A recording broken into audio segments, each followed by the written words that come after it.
Hello, everybody, and welcome to episode 35 of Rise Up, the podcast. We are here. This is a special World Games exclusive episode. I'm here with your host, Greg Beast Gurenlian. He's rocking his USA jersey from 2018 in Israel. Man, Greg, we're in the thick of it right now. As the time of recording, the playoffs started today. Pool play has ended. A lot of great games in pool play. There's been 30 countries involved, and I think on ESPN it said there's somewhere around 107 games, all televised on ESPN. I went home this weekend for my mom's birthday and celebrated that. So a lot of time at home means a lot of TV time. So I've been able to watch a bunch of these games. Some great lacrosse on TV, but what have you been up to before we dive headfirst into the lacrosse? It's a summer grind right now. So I am in full-on talking lax dads off the cliff mode, making sure they understand if your kid loses one clamp at a prospect camp that he can still go to college. Giving kids a little insight. The officiating has been I don't even want to get into it this summer. But, yeah, it's been good. I do want to give a special shout-out. This week, I signed with my brother's new sports entertainment firm. So my youngest brother, Mark, he's 11 years younger than me. He was the best lacrosse player in our family in high school, by the way. And he decided he wanted to skip lacrosse when he goes to college because Penn State was his dream school, like mine. So he went to Penn State, graduated in 3 years, then went to law school, crushed law school, then decided that he wanted to go work as a personal injury lawyer.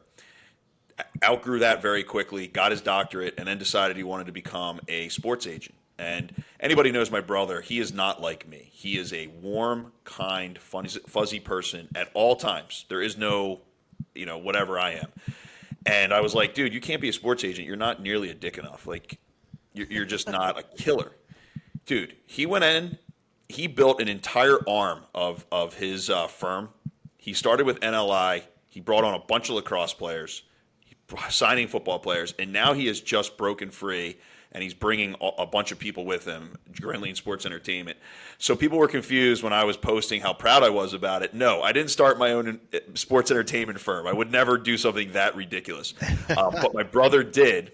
And if you're a lacrosse player or any athlete, or if you're looking for NLI help, or if you're anything, my brother is disturbingly good at this, shockingly good. So props to my younger brother. I love him. Great job. What have you been up to? That's awesome. That's so cool. Big shout out. I think that industry itself is super cool. I looked into it a little bit after college, but like you said, you mentioned your brother went to law school, and I wasn't trying to sink any more money into college. Yeah, it's steep. Yeah. What have I been up to? Yeah, I was up home in Boston this weekend as well. My mom's birthday, but as well, it was Zach P. Frank, a member of the Wakefield Youth Lacrosse community, passed away about 6 years ago. And his father, with my father, helped start the Wakefield Youth Lacrosse program back in 2002. So he passed away suddenly, was playing pickup hoops, and had a heart attack. Oh. And there was no AED at the court.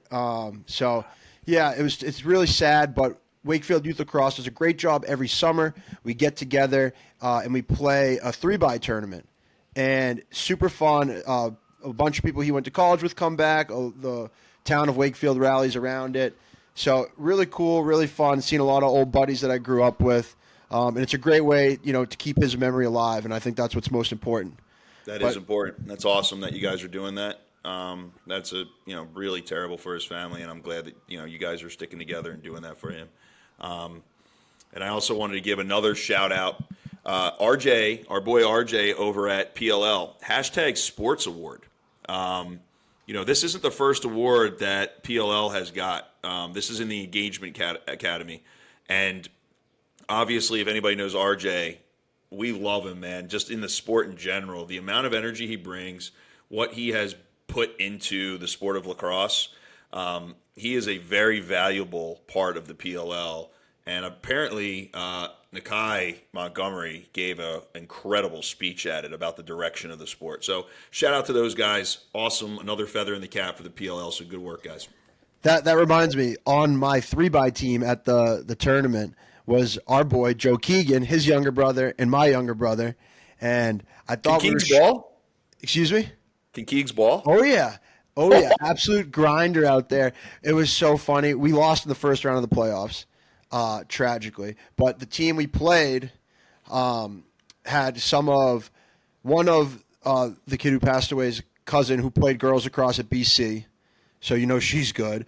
And then one of her friends who played women's lacrosse at Pitt.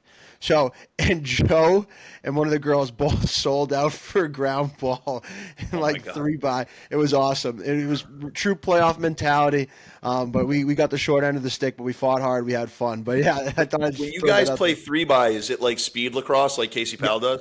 Yep, yeah. Exactly. So 3-on-3. We got to get CP on this show, by the way. I was just talking to him the other day. Like, we got to get CP on here, man. He is an absolute legend in character. Would love to.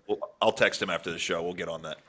Would absolutely love to. And with that, there's no guest on this episode today. We're strictly diving into all the world games, everything that's happened in pool play. So without further ado, let's get right into it. Let's talk about that game that kicked off the whole tournament, USA versus Canada last Wednesday at 10 p.m. on ESPN. That was a great game. Yeah, and it tells you a lot about how much Americans know about international play.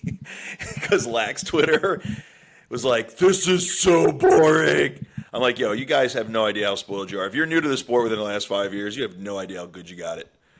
College lacrosse used to be like this. The pro game used to have a crazy long 60-second shot clock. So, yes, there's no shot clock in international play. Will they change it one day? Probably. I think the reason that it's taken so long is because international rules, you're talking about the whole rest of the world, right? And international play, you already have USA, Canada, the Haudenosaunee, and maybe Australia sometimes, and everybody else as far as competitive spirit goes. So I think the worry is if we speed this game up into a shot clock era, now the USA is going to have even more advantage. Well, here's the problem. Well, it's not a problem.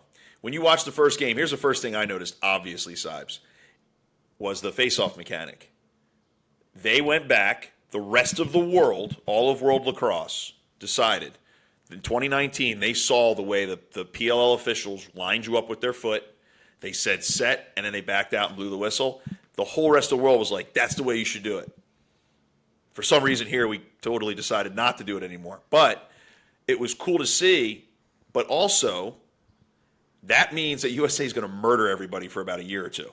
And the reason behind that is international play for years was like, down, crowd the ball, as soon as the ref says set, touch gloves and bang into each other, which made for basically a guessing game. Trevor and I in the last World Games would run off the field and tell each other, okay, official number 86, it's on the E of set. Like we were just guessing every time. Yeah. The only time we lost is when you get called for earlies. Now, I don't think Trevor and TD have lost a face-off yet. They are pumping people.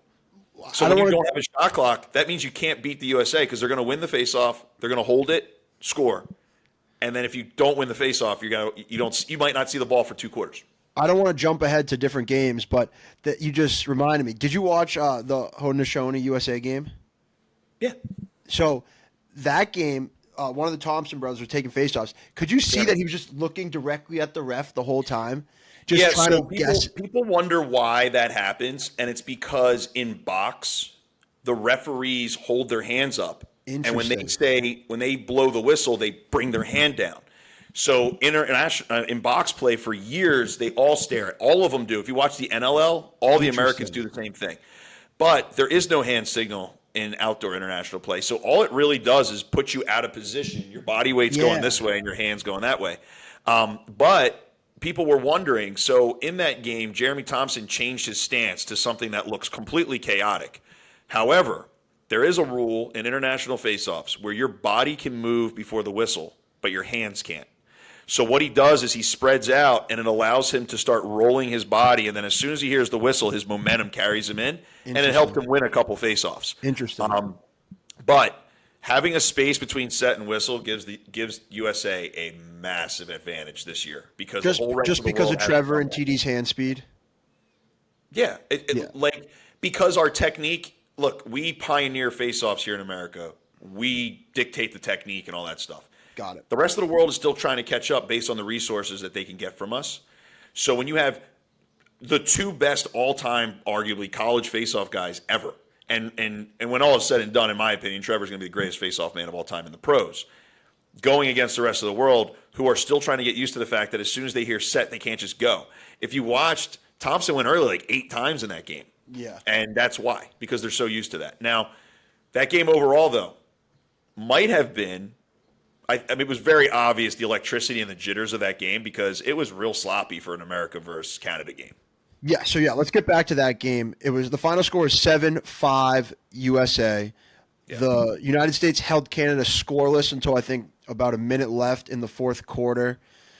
Like you mentioned, there was a lot of buzz about the slowness of the game. And I think it would be great for you to break down. I know you talked about it in the past, but break down again why the pace is slower and how that is an advantage for teams in these World Games. So the same reason a lot of people fought the shot clock in college is the belief that if we can win 50% of the faceoffs and we just hold the ball when we get on offense and we kill a lot of clock, it avoids us. Like, I'm going against USA and I'm England. If we can get the ball back and we can hold it for 3, 4, 5 minutes, lull you to sleep, hit you with a backdoor cut and probably score, that stops us from losing by 18 goals because we can't just be slinging it around. We're not deep enough. You guys will kill us in transition. So that's the idea. So when you watch Canada versus USA, the first game in pool play, it always looks different than the gold medal game because Canada plays a looser, more aggressive style of lacrosse. They always do in pool play. In the gold medal game, they win a face-off. They're holding that freaking ball for 8 minutes. It literally makes you panic a little bit when you're on the sideline because you're like, God. And then as soon as you've had enough and you're just like, I cannot possibly call out the second slide again because I'm getting so bored. 3 backdoor cuts and a slip pick, and all of a sudden it's a bang-bang goal. So that's how they beat you long-term. And that's what teams try to do in international play because there's no shot clock. There's no solid clock on anything. The only way there's a clock is if they call you're delaying the game, and that has to – I mean, you have to be deliberately holding it forever. Then it's keep it in the box. And then once you go behind the goal twice, I think, then you can't bring it back. It's like there's so many weird rules in international play, but that's one of them. So, yeah. On the United States side, what did you see in that game that you liked, that you didn't like, that – they need to improve upon for the next time if they see Canada in the medal game, if everything goes to as planned? I think we had a little bit of an issue with this the first time in the first game when we played the Haudenosaunee in 2018. We looked disheveled. It wasn't because we were disheveled. It's because you are so hyper-focused on creating camaraderie and being unselfish that guys who are used to being the alpha almost become so unselfish that they don't know how to play. And you pass up good opportunities. You make an extra pass that you would never make. And then once they started to get warm, you saw guys start to play like themselves. One of the fun things for me was watching Brendan O'Neill continue to show us that he is a generational talent and he's the next big thing in our sport. He is bigger, stronger, and faster than grown-ass men. And it's amazing to watch. I think as guys start to feel themselves out role-wise, remember we talked about this on the last episode, there was no all-star game. There was no big showcase game for these guys to go against a different opponent yet. So their first time playing any kind of competitive opponent was in the World Games, and it's against the second best team, arguably, in the world. So that's crazy. So, I'm used to it being a little bit more controlled. It looked a little sloppy, but once they got the gears going, you could tell. And then second half, like you said, they slammed the door shut on Canada's offense. Now, they don't have Owen Grant on Canada, which is, I think, a massive loss. Also, they didn't have Jake Withers in that first game. Now, you have your returning 2018 World Games starter coming back. That's going to make a difference in the next time they match up.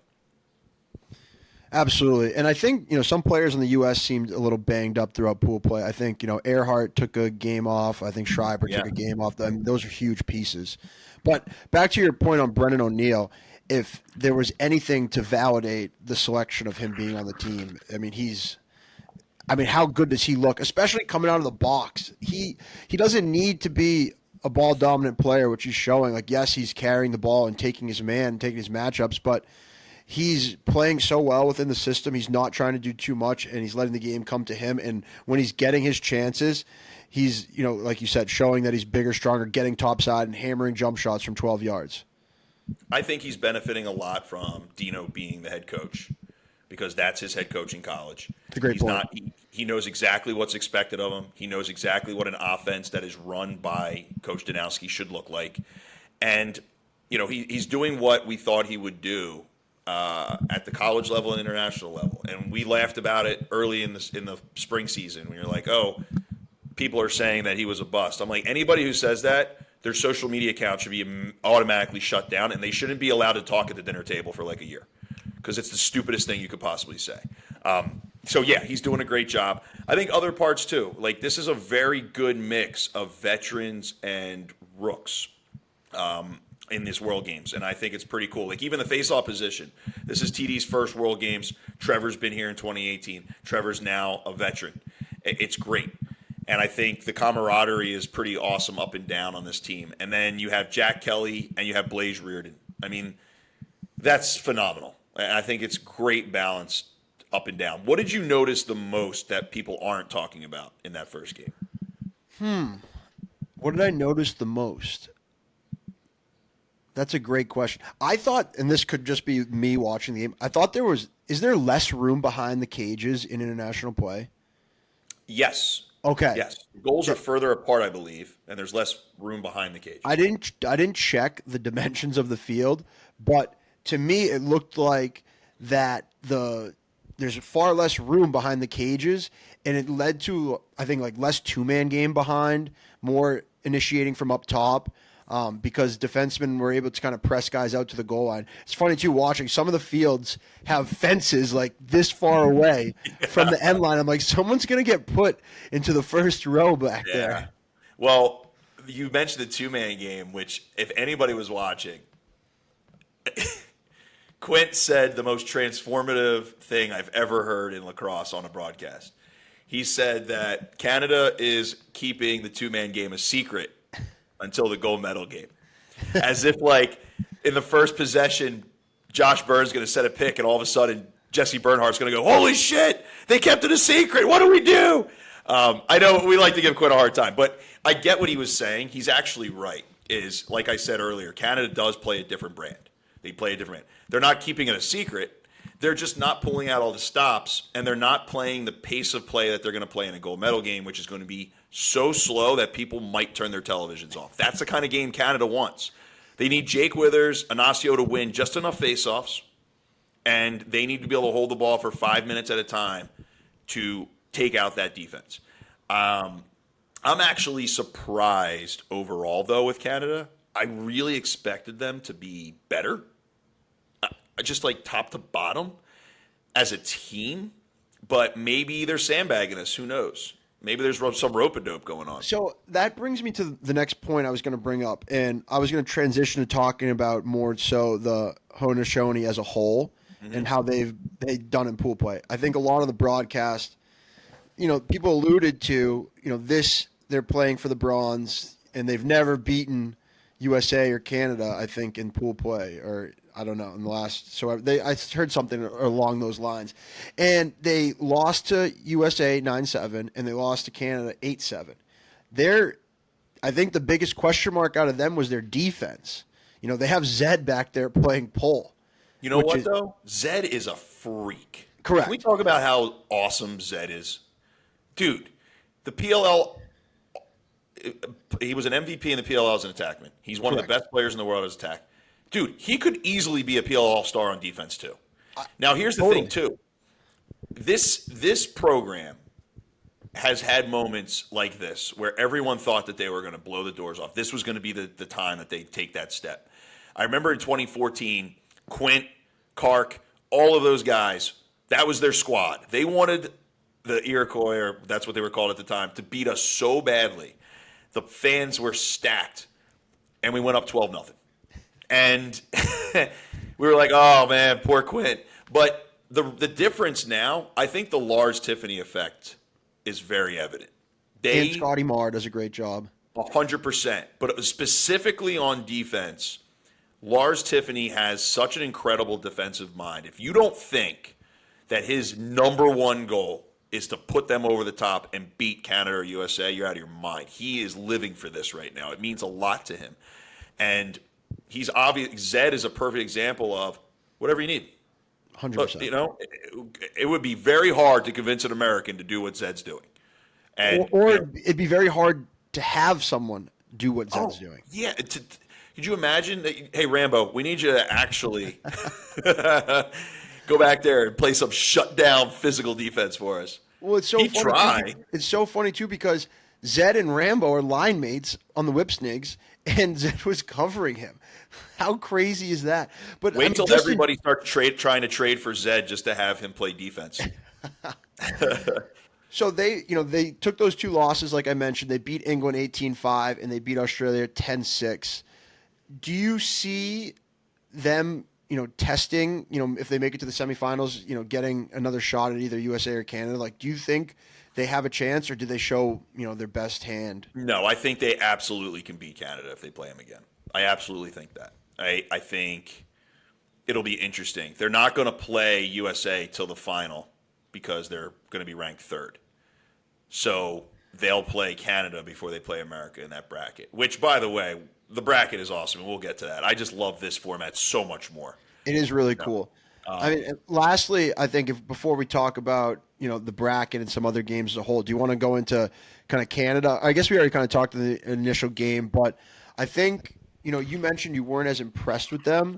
Is that rust? Is that just chemistry? What does Canada need to be? I mean, you say you weren't impressed, but they lost by 2 goals and they held USA to 7 goals. And it has nothing to do. I'm not using them as a measuring stick to USA at all. I just really thought Canada was going to be better overall. But when you lose a guy who, in all intents and purposes, could be the next Brody Merrill and Owen Grant, and then you have Jake Withers, who, is coming off an injury. Your other face-off guy is coming back, in my opinion, a little early from a knee injury. And this is his first World Games as an adult. He was in the U19 or U20, whatever you want to call it. But, you got 2 guys out there that you look at the linchpins for years. It was Jeff Snyder as a face-off guy. Formidable, super formidable. We basically, aside from 2018, the World Games before that, he was always around 50% against USA. So that's a massive loss. And then with the rule change, it puts Canada at more of a deficit because they're not playing the face-off rules they're used to. So the possession battle immediately skews away from Canada, which is massive without a shot clock. Then, offensively, I really thought they were just going to spin it and put up numbers. Now, like I said, let's see what happens in the tournament. And then when it's tournament time, quarterfinals start, watch them start slip picking everybody and blow the doors off, put up 18. But that's, I think we'll see. Yeah, that's a good point. And let's get into the bracket aspect of this tournament. Different from when you played. Do you want to explain how it was when you played in 2018? Yeah, we had a blue division, which was the top tier.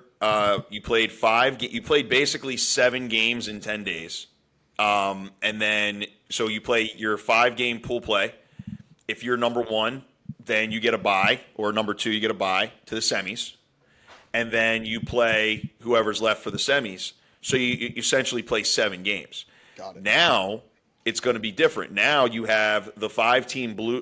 What is Division 1 or Division A? Pool A. So Pool A: USA, Canada, Australia, Haudenosaunee, and England. Those guys got the top 5 seeds based on how they finished in Pool A. Yeah. So there's only 5 teams in the pool, and it used to be 6. It was Japan. They got relegated. Then it was Scotland. They got blown. The doors blown off. So now those are the 5 teams.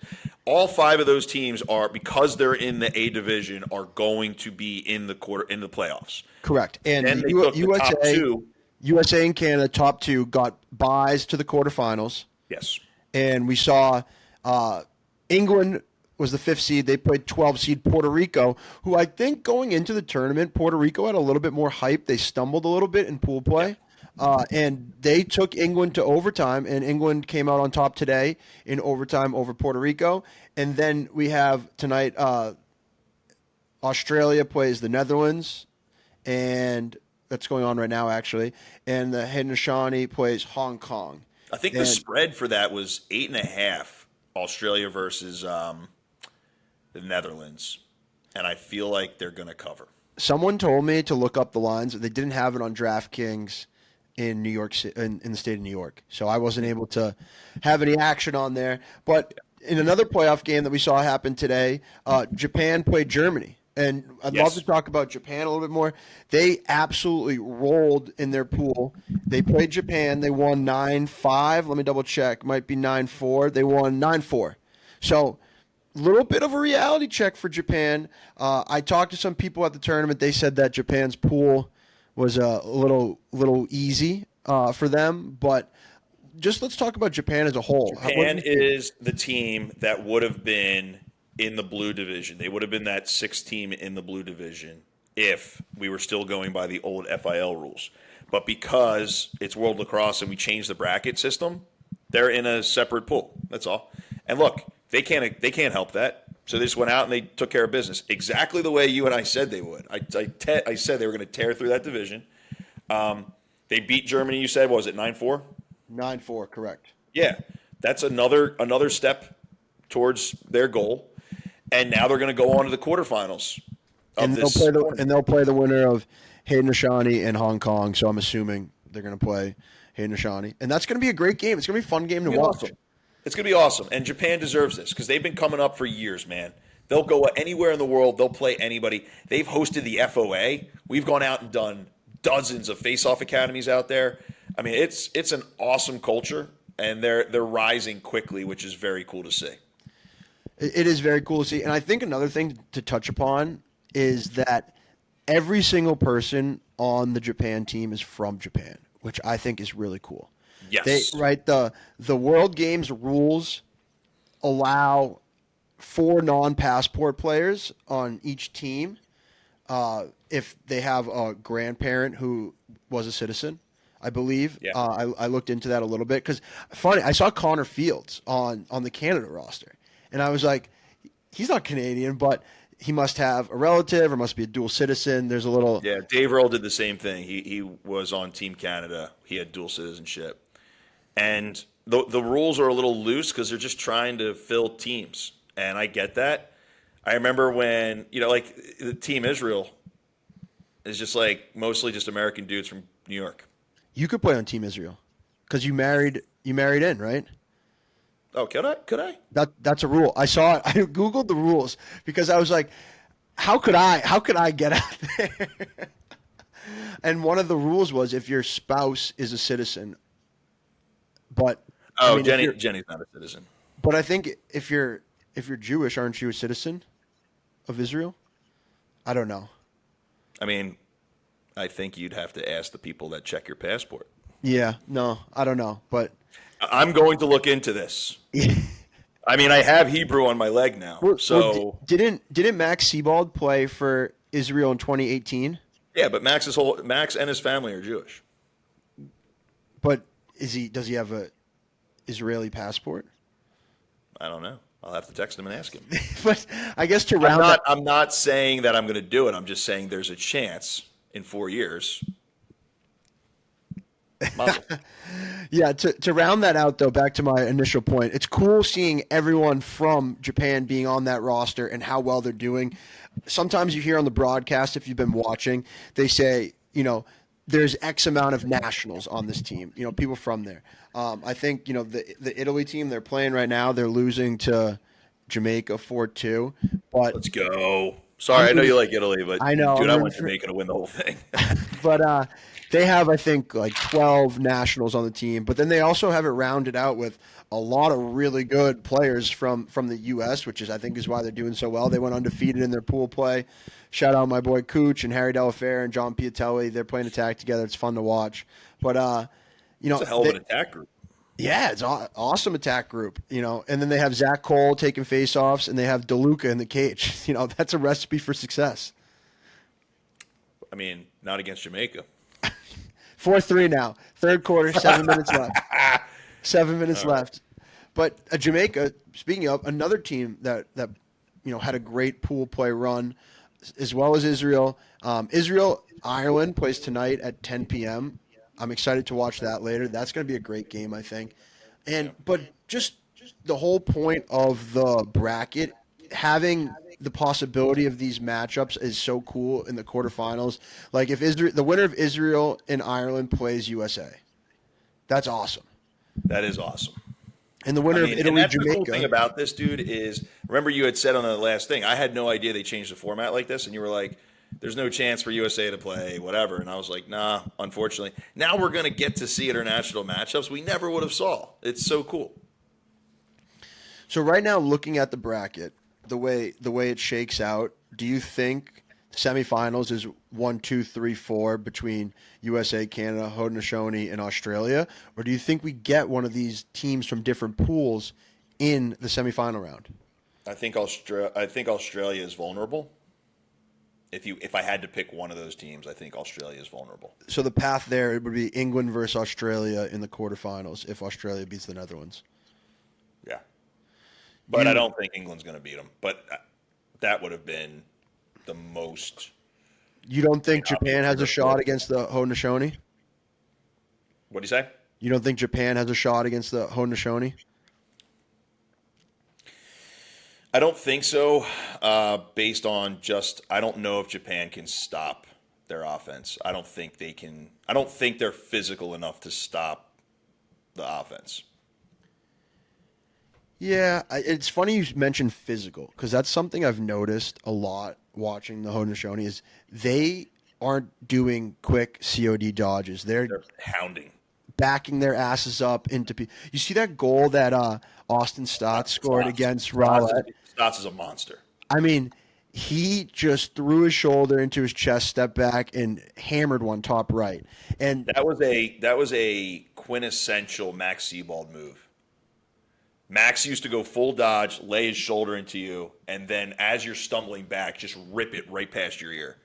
But yeah, Austin's been awesome to watch in these World Games. He's been there was one possession in, I think it was Haudenosaunee versus Canada, that I think Lyle had the ball in his stick for 3 minutes straight. He would dodge, redodge, redodge, and then I think there was a flag down, so he like pulled it out, took his time, and it was low time on the clock in the quarter. So he was like, all right, like I'll hold for the last shot, and there's a flag down anyways. And I think the ball didn't come out of his stick for 3 minutes. And I was like, this is what people are complaining about on Twitter. Yeah, and look, I mean, you have a point. Some people who are traditionalists like the slower game. I think there is a somewhere in between. I think the international game could easily do a 90-second shot clock. Like, So something that I've thought of watching the games, and I'm asking you because you've had experience playing in these games. What if a coach said, like, fuck this, I don't want to play slow down, stall ball. I'm going to run and gun. I have a great face-off guy. I have a great goalie. I know that, I trust my goalie to make stops, and if we get scored on, I trust my face-off guy to get the ball back.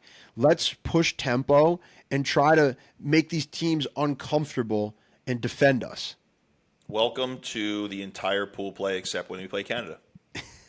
That's what USA does against everybody else.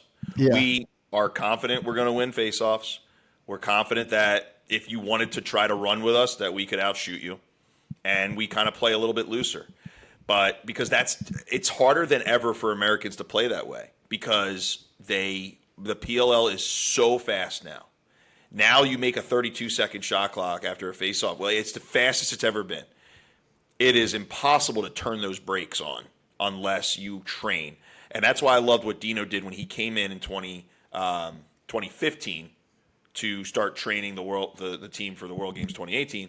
Is now we're going to do it just like USA Soccer, where we have a training team and then we have a final tryout. But because they're used to doing training weekends together, they're used to going back and forth between fast and slow. But it is hard, man, when you're used to that, especially guys who are at their best when they're catching and going. Like, think about how hard it is for Sowers not to catch and just freaking go at the goal, And he's been doing a really good job of it. So, yeah.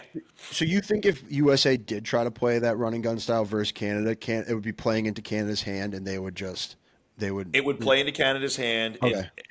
Dude, if we tried to do it against them in any other year, it wouldn't have been good. During the Snyder years when it was like bang bang face offs and we were killing each other. I don't think it's that big of an issue this time around. Okay. For whatever reason, the firepower doesn't seem to be there. I think the guys who were the linchpins for Canada for years, as far as Brody and Jeff and Wardo, they're aging. Yeah. Jeff's gone.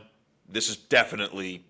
I don't want to say that because the guy's half animatronic at this point. But Brody's last World Games most likely. Wardo's most likely his last World Games. So, those stalwarts that were there that you always worried about and controlled the tempo and the structure of the game are aging out. And Canada has to come up with new guys. Are the new guys going to be the right combination of mean as hell and electric, like really, really good on the field and effective? So we'll see. Do you make that many adjustments going into playing Canada a second time, or you do? Yeah. Let me tell you something. In 2018, we constantly talked about the last day. Everything else was a scrimmage for the last game. That's how we looked at it. We knew it was going to be its own thing. There's no doubt that this team's doing the same thing, preparing for the last day. And every game, you want to win every game, but you're focused on improving. And that's why. You want to improve, and you want to be playing your best lacrosse at the best possible time with the right pace for that game. So it's not necessarily we're going to see different schemes going on or different matchups. It's more so we'll see a crisper brand of lacrosse by USA in the championship game. Yeah, and plus these guys have all played 6 or 7 games at this point by the time you get to that gold medal game. So the sticks will be dialed. The defenses will be ready. Even the officials, they vote on the officials. They want the absolute best ones in that game. So yeah, it'll definitely be a much better game from a viewership standpoint. For a casual fan who isn't a lacrosse lover like we are, they might not love watching it, but we'll see. And for those listening, the gold medal game will be on July 1st at 7 p.m. Eastern Time, 4 p.m. Pacific. Definitely tune into that. It'll be on ESPNU. And the bronze medal game will be on the same day at 4 p.m. Eastern, 1 p.m. Pacific on ESPNU before that. So you got a great slate of lacrosse on July 1st, that Saturday. Start off your July 4th weekend with a heavy dose of lacrosse. But, man, that was great. I think we've seen a great tournament so far. I'm excited for it to, see how it unfolds. I would love to see an upset in the semifinals. I would love to see that. Not against the United States. Give me a upset that you absolutely would love to see.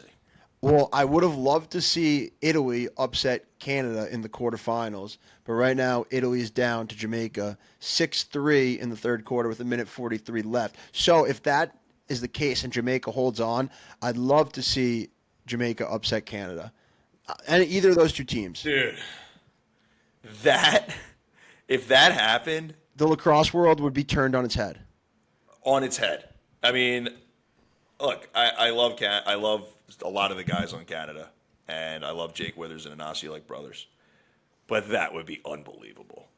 That would be nuts. That would be like America winning the World Cup. Yeah, that's a great analogy. No, that's a great analogy. And then I guess on the bottom of that bracket would be Japan versus the Haudenosaunee. I'd love to see Japan move on to the semis. And a Japan versus Canada matchup in the semis would be really cool. Yeah, I would love to. I think there's so many ways it could play out that I think would be exciting. Like, I really do believe the Haudenosaunee can win if they play Canada again. Yeah. I also think Japan just deserves to be on prime time playing against an elite squad. And I was going to say, I think Japan has the best chance of an upset bid. Unless, England and Australia, England beating Australia technically would be an upset seeding-wise. And I know they played earlier in the tournament, but to me, those teams are pretty equal. I think it's more of a toss-up. And I think Japan has a fighter's chance in seeing the Haudenosaunee. So we'll see what happens. Is there any players that have stuck out to you that maybe they can translate it into the PLL once they get back from break, or maybe players who are player pool guys, or maybe even not in the player pool that you're like, wow, these guys can ball? I just think that the USA Haudenosaunee matchup showed everybody truly how good JT is. I mean, he wrapped Lyle up. Well, he was PL Defenseman of the Year last year. Yeah, but I feel like people know that, but you have to see him in this type of environment because the problem with the PLL when it comes to defensive players showing off is they're not really there very long. Like the shot clock is so fast where unless you're an Epple stealing, taking someone's cookies constantly, you don't get as much shine as I think you could on this environment where there's a lot more of island dodging, backing into you. It's a little bit more like the old MLL days with the 60-second shot clock. So defenders can kind of showcase how badass they are physically. And JT was awesome. No, I agree. He played unbelievable. And I'm pissed that I don't have his name in front of me because I want to shout him out. He plays defense for the Haudenosaunee, and he plays at Albany. He's still in college. And he had that over-the-head check on Pinnell. Was that 88? Let me look at the roster right now because let's look it up because he deserves a shout out. And how great was that play? He was posted up with Rob. Rob's trying to get top side, and all of a sudden he just a jumping 2 feet in the air, boom, came down like an angry Hartzell OTH. But what else is cool is the Lacrosse Network keeps putting out clips on Instagram and Twitter and stuff. And it's like a dude from the Netherlands just ripping the corner. And like just people from all over the world that are playing our sport. And people can ball, man. Like I think I don't think they understand that. When they see a lot of people who are playing, only seen American lacrosse, they probably look over the Netherlands and they expect them to be like cradling like this, like the bottom hand beginner cradle. And, like, the dude's crossing people up, banging it to the backside and hitting the goal. And, like, it's awesome to see all over the world them playing our sport. And his name on the Haudenosaunee who plays at Albany is Jacob Paceno. I hope I said that right. But I'm excited to follow him at Albany next year. And just in general, I'm excited to watch the rest of this tournament unfold. Make sure, if you're a lacrosse fan, tune in the rest of the way. It's going to be some great lacrosse. Greg, you got one thing to finish off with here? I want to shout out Stone Evans. Stone Evans is playing. Dude, the dude is in high school, and he's out there balling out. Did he score in the Jamaica game yet? Yep, he scored. Yeah. And that's another two Wolves guy. The guy's making some fingerprints on the game, man. Like Brendan O'Neill, Spolina. Now you got, Stone Evans. It was actually cool. So on the Two Wolves Instagram post, he's actually posting him talking to him about a style of dodge step away that he wants him to do. And they're going over and drilling it. And then he showed a clip of Stone Evans doing the exact move and ripping it and scoring international play. As a coach, that must be such a cool moment for you. So, yeah, definitely a shout-out to Stone Evans. Scotty! Yes, I was going to say, that wraps up our World Games recap, and we are blessed by our third host, Scotty Raj, joining in after a long day training, long day grinding. Man, Scotty, talk to us, baby. What have you been up to, man? How you doing? We missed you. Good to have you back. How we doing? Boys, it's been we got some crazy storms here in Maryland, so our power line came down in the backyard. Sweet. So I'm not a homeowner, but Gunner's out of town, so I'm overseeing that. Besides that, we did the pediatric cancer hospital visit. That was actually, guys, I've done a lot of things in my life, and my soul felt cleansed. And now I'm doing that once a month. That is incredible, Scotty. That's awesome, man. We should do a Rise Up visit. Yeah, so Beast, listen, man. At first, they thought I was a WWE wrestler. Like, they've had Roman Reigns come in. They've had a lot of those guys. So I come in, and they're like, oh, my God. And it's like they got my picture in there. I'm like this. It's like it's Ryback. It's Ryback. So listen, I was saying I would bring you and I through. Those kids would be literally amazed at me and you as a tag team. Yeah, brother. But that's been great. And then just training, man, the camp grind. I was at overnight PL overnight. Greg knows how that goes. Overnight camps are a whoo-wee. I was eating dorm food. You earn your beers there. It was at Elizabethtown College. Oh, very good soccer school. Population 1,600. But yeah, I want to say I ate enough mess hall food that my intestines fell out. So Yeah, that was I good. my 5 best friends from when I was like 6 years old. They're the guys on the arm right here. Came up to visit me up in New York for the weekend, and my wife took the kids to her parents' house just so I could have like a boys' weekend. Yeah. And then when they left, she came home and I was like, "We're not eating pizza for 6 months. Yeah. It's like Yeah. I'm eating kale We until got we September." listen. We got a lot going on here. Beck is moving, so I'm obviously in charge of that with the pickup truck. And then I Where's got she moving to? Canton, so I'll be moving to Canton in October. Canton, Ohio. Canton. No, in the Inner Harbor, He's, man. Oh, and I'll also be grabbing dinner with Greg on Friday, I think. So Yes, because I will also be in Canton this weekend. So let's do it. nice. That's it, though. that's That's the big wrap. stuff. That's Man, this awesome, kid man. gets better and better.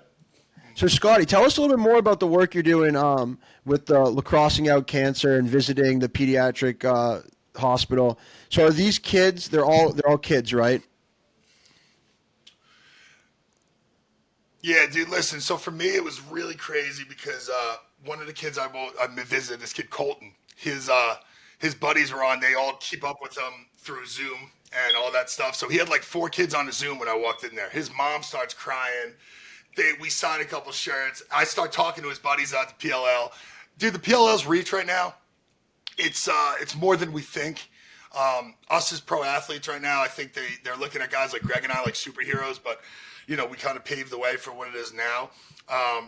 And like I said, there's no better feeling than the nurse told me before I got in there that kid was having a really, really hard day. He hadn't smiled. He was crying in a lot of pain. I swear to God, I went in there. He was smiling the whole time. And when I walked out, I was like, dude, she's like, that was the first time he smiled all day. And I was like, dude, that was all worth it right there for me. That's what it's all about, man. I mean, that's It- just it- unbelievable. It gives you so much perspective when you think you're having a shitty day. There's so many other people out there that have it way, way worse. So Well, that's an awesome That's what's experience, awesome about Scotty. our sport too, is that Yeah, it's small well, enough for where me, we I can just like, easily get guys like Scotty to things like this. well, like, and for Greg and I think people have a misconception of us, and I'm fine with that from the outside world. But the people that know me know I'm a big giant teddy bear, and that shit with kids gets me in a better place mentally, and obviously for me, they help me as much as I help them. So it was awesome, man. I mean, what's the point of having a platform if you can't use it for stuff like that? Agreed. So we're blessed that we're in a position to do that. I'm still a scumbag, but we're making strides. Yeah, don't you guys start thinking he's not a scumbag, okay? We gotta rep the brand still. Scotty, what do you have on tap for the rest of the summer? Are you in the middle of the circuit like Greg? You doing some more camps? What do we got planned? So I actually get to do a camp with Greg on the 21st in Pittsburgh, which is we're excited about. I'm doing one the 14th through the 16th in Saratoga, and then I'm in Minnesota the 4th through the 6th of July. So I will be a July road warrior, and then my clients one-on-one training. So Yes, we are going to be in Pittsburgh July 21st. It's going to be awesome. you know what I haven't you been know to what Pittsburgh. you know what we will do for Seams? We'll get a big picture of a Yingling and that Primanti brother sandwich. And we will house them. Ooh, yeah. Please do. yeah. Love to see that. That's exactly what we're going to do. Yeah, I mean, for FOA stuff, it's just hitting the pavement. It's crazy, dude, that it's almost July already. I mean, this summer is flying. And I want to be a little bit annoyed because May, the weather was the best May in the history of my life. June has sucked. It's been raining constantly. And then now all of a sudden it's going to be July starting this weekend. I'm like, holy crap, I can't believe 4th of July weekend is coming up. And I feel like I haven't been warm yet. Like I haven't been out in the sun. But I'll be hitting the pavement. We have a big July and August for FOA. We do our overnight camp at Navy. We have our I-95 Cup, which is electric. So a lot of stuff to do. The biggest thing that we're going to keep hitting the pavement on, though, is helping officials at these events, trying to educate as many coaches as possible. But you know how it goes, man. I mean, we're leading right up to September 1, which is going to be recruiting season, and Yep. we're just getting all of our ducks in a row for the 2025s because it's a nervous time for them. That's an interesting point, and not to get too down the road of summer ball and recruiting, because I'm sure we can have our own episode on that. But the referees at these events are, weekend warriors that probably, they're high school refs, probably not a lot of college refs, but you They do get like 6 to 10 games in a weekend. and they're local refs to that area. Do players, specifically face-off players, have trouble when it comes to that in terms of possibly getting screwed where the refs aren't doing it the proper way, and then they're not getting like the proper looks that they Yeah, deserve? we had this whole talk on Twitter today. Me, bunch of refs, bunch of lax dads, Did etc. you have a talk? Yeah, we had a discussion, and basically, it's tough as usual in the face-off thing. It's like the directors. It's not usually the officials' fault. It's usually like the directors of the event are like, look, we want to see play. The college coaches, there's 800 of them here. They want to see guys playing. When they say that, they mean the offensive and defensive players and the goalies. So the ball goes down. The kids aren't even getting their gloves in on time. They're lining up. They're cheating. And when one kid at an event sees, oh, we can cheat, of course they're all going to cheat. That's like an offensive player going, they're not calling us for thumbing the ball. Well, looks like it's swim time season, right? So, same thing on face-offs. This kid wants to go to college. And if you're like, hey, just line up straight up and down, and I notice that I don't have to, and I see Coach Petro on the midline, yeah, I'm going to lean and I'm going to cheat because I'm a child. So you have to call it, but they're not. And all that's doing, Maverick Showtime, I love Kark. And I think Maverick Showtime is one of the greatest events you can. Dude, they were restarting if you false started. So what's the point? There was one face-off in the All-Star game. They false started 4 times in a row, and then the ref on the 5th one, the kid went early, and he didn't call, and he's like, dude, at some point I got to, let the kid do it. If I'm a coach, I'm like, I can't officiate these kids at all. Every event's $1,000. So I'm a dad. I can't afford to do this. What's up? I fucking hate club lacrosse. Well, Scotty, great point, because this is the World Lacrosse Men's Championship episode, and I know you've been grinding this weekend, but give me a couple things that you've taken away from watching or seeing the highlights of some of these World Games so far during the tournament during pool play. Yeah, watching that Canada Haudenosaunee game was awesome. I knew that was, like Greg called it, that was going to be a bloodbath, and that's freaking watching Zed Williams with a pole has been one of my highlights of the with tournament. A Woody, too. Yeah, he's a fucking big dude. Watching him, Giles Harris guard Lyle. That was a great matchup, dude. Just watching those guys go at it. And then lastly, watching that kid from England go against Hasek. I mean, listen, man, Hasek is a big, strong bastard. And for that kid to go right at his chest, he went right at his chest. And for me, I was like, you know what? You can see the sport of lacrosse. It was. He was wearing glasses, right? Yeah, that's Goldsmith. Under his helmet? Yeah. Yep. He looked very proper for an Englishman. But yeah, so I just watched he played at UNC last year. Still wearing glasses under his helmet. But yeah, watching the game grow like that, that's awesome, bro. It's been wild. And then my boy, shout out Mario Venequattro. I played against him in college. He's balling right now. Venti. So what team's he on? I don't want to. Philippines. The team Philippines, number 24. Has there been any teams you've seen that you're shocked that they even have lacrosse and they've been balling out there, or just showing the growth of the game? Greg, just watching Greg do the bets on Japan.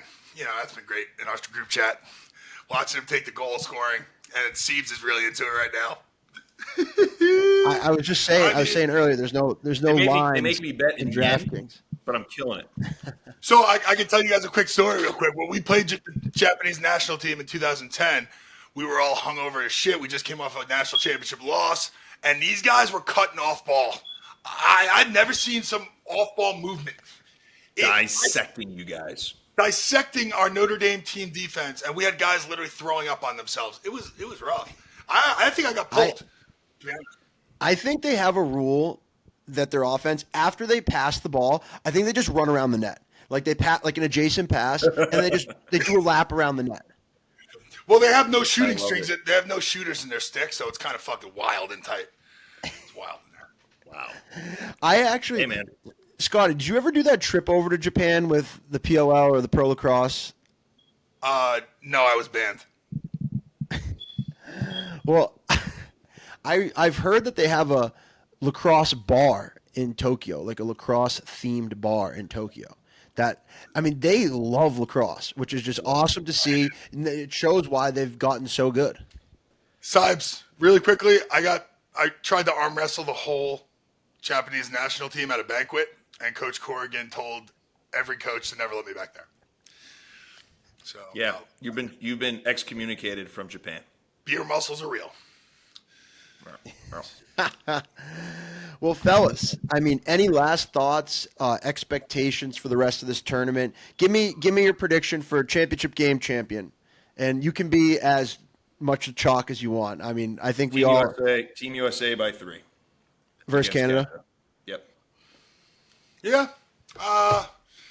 I just think the Canadians kind of were sandbagging that first round game, so I think it's going to be a little better the second time around. They were keeping picks a secret. So. Oh, they have Dobson too, Don't let anybody know about picks. Oh, you think is Wardo out? You think Dobson's going to play? Right now I feel like the passing of the torch is happening. I think Dobson's fucking on fire in the pro game. I think he gets a shot in the big stage, man. It's a great take. Let's watch out for that. And like I mentioned, on July 1st, 4 p.m. Pacific, 7 p.m. Eastern, will be that gold medal game on ESPN2. Keep following along with this tournament. It's so great just seeing all these nations come together. And it's a great step for the sport of lacrosse to get to the Olympics at some point. But this World Lacrosse Men's Championship event has been great to watch. Keep tuning in. Tune in to our episode next week, and we'll be breaking down all of the games, maybe 2 weeks. I think maybe we'll take a week off. Next Tuesday is July 4th. So maybe we'll catch up with you guys in 2 weeks. We'll talk to our bosses about that. But great episode. Make sure you tune in as a recap and tune in throughout the rest of the summer for all your updates on the Premier Lacrosse League and everything in the world of lacrosse. Greg mentioned, once September starts getting cooking, it's recruiting season, and we'll have the PLL playoffs. But, fellas, great episode. Scotty, great seeing you. Thanks for stopping in. And hope all of you guys have a great rest of your week. Great July 4th. That was a great interview, Scott. You did an awesome job. I'll see you Friday, You Greg. guys have an awesome July 4th. America! Go USA. Make sure, if you're listening, subscribe to us on Apple, subscribe to us on Spotify, and if you're watching us, subscribe to the TorchPro YouTube channel. And that is episode 35 of Rise Up the Podcast, the best podcast in the world of lacrosse, period. Cinnamon.